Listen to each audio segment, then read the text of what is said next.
I call the whistle wall, 5 minutes. Tēnā koe te mangai o te whare, kia ora rana, whakalofa atu kia mutulu oti, malo ni. It's my pleasure to speak on this, the third reading of the Social Assistance Portability to Cook Islands, Niue and Tokelau Bill.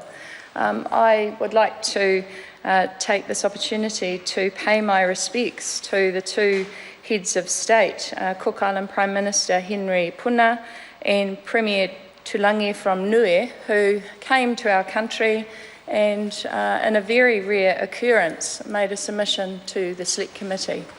I think the significance of that submission really needs to be reflected in the final debate in the House from my perspective, because what it speaks to is actually the prioritisation from their perspective of this piece of legislation.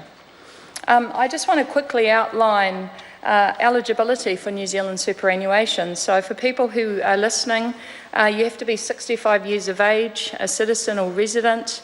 You have to have lived here for 10 years since the age of 20, and you also have to have lived for 5 years since the age of 50. And generally, you have to be a resident in New Zealand on the date of application. So that's the general rules or criteria around New Zealand super.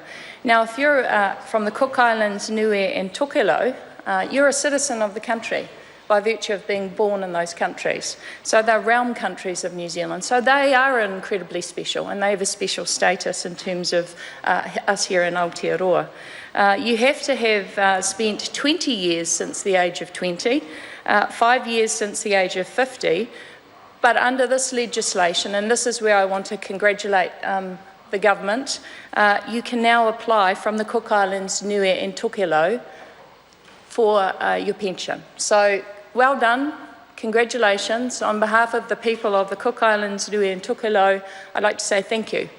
Because I think it is significant. And in fact, it was one of the two things that the Prime Minister from the Cook Islands and the Premier from Niue came to submit about. So half of what they asked for has been achieved, Mr. Speaker.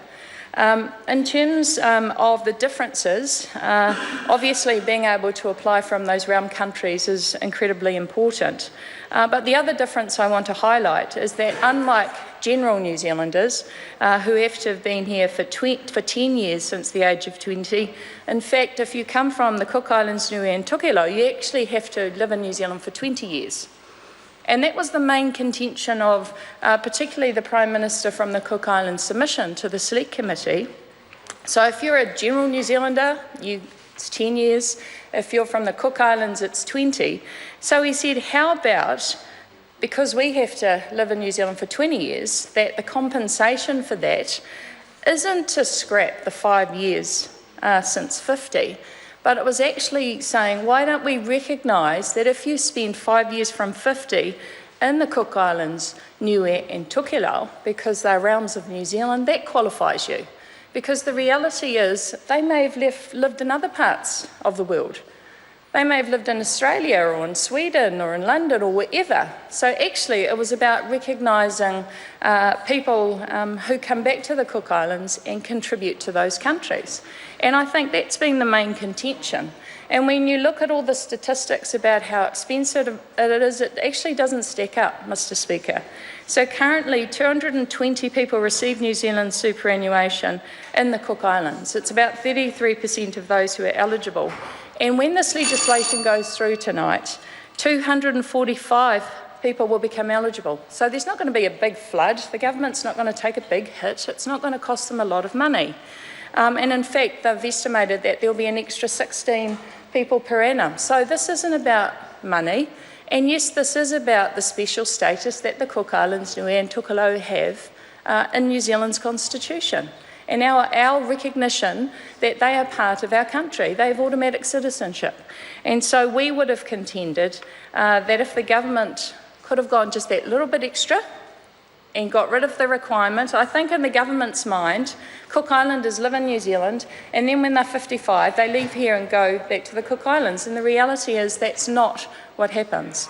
So thank you to the people who made a submission. Thank you to the people who have contributed to the debate. I commend the bill to the House, but with that caveat. Thank you, Mr. Speaker.